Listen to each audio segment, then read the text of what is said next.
Belize's protected areas like reefs, caves, and jungles are a magnet for tourists who want to experience an adventure for themselves, booking hikes and tours for the day at an attraction of their choice. PACT views this as a potential opportunity for tourism and conservation to partner for the improvement of these protected areas and sites, ensuring a prime visitor experience for guests and an attraction with all the amenities. So we're actually doing a site visit at one of our participants under a recently launched program called the Tourism Enhancement and Protected Areas Program. It's a program jointly being done between the Protected Areas Conservation Trust and the Belize Tourism Board in conjunction with the Ministries of Tourism and Sustainable Development. So the idea behind this program is to look at protected areas.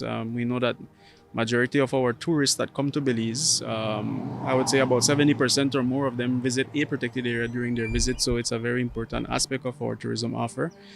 And our protected areas recognize also that tourism is an important element of their sustainable financial health. And so we decided to, about 2 years ago, to begin designing a program that would bring both worlds together.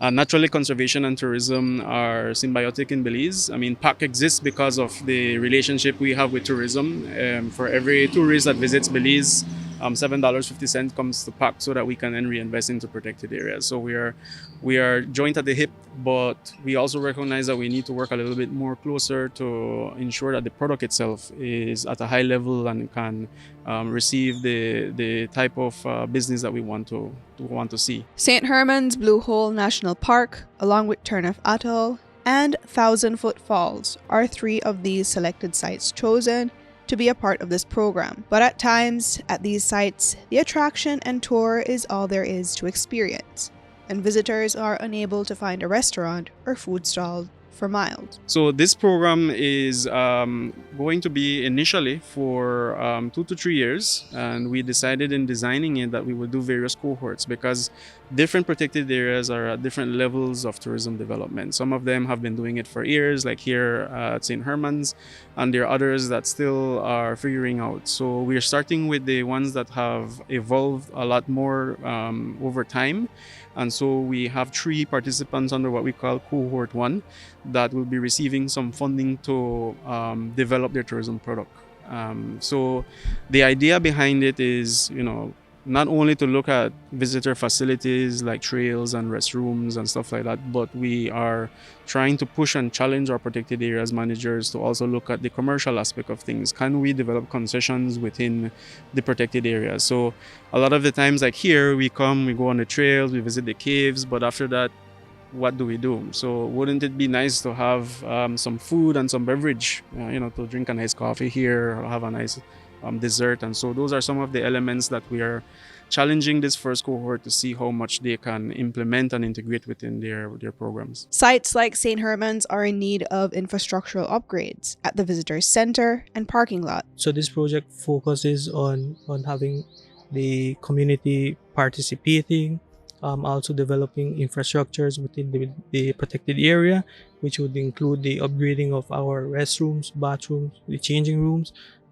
improving our gift shop area, and also expanding our parking lot. So one of the issues or challenges that we do have is that throughout the year, on given busy days, we do have several visitors within the park, and the parking area gets congested, and part of this project would help to alleviate or ease this congested area. BTB sees the value of this investment and partnership with entities like PAC, and they already have a few ideas in the pipeline on how they can improve the visitor experience at St. Herman's. A lot of the experiences that visitors come here for is happening right here within these protected areas. So, from birding or hiking here at St. Herman's Blue Caves to like snorkeling and diving at Turniff.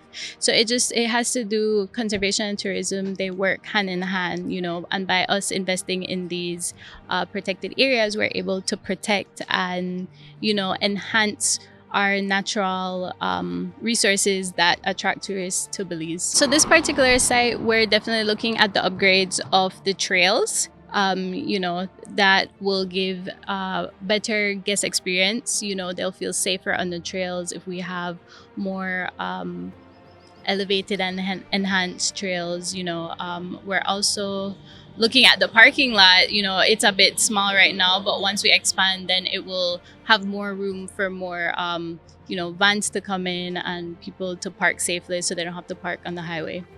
Reporting for Channel 7, Jomari Lanza.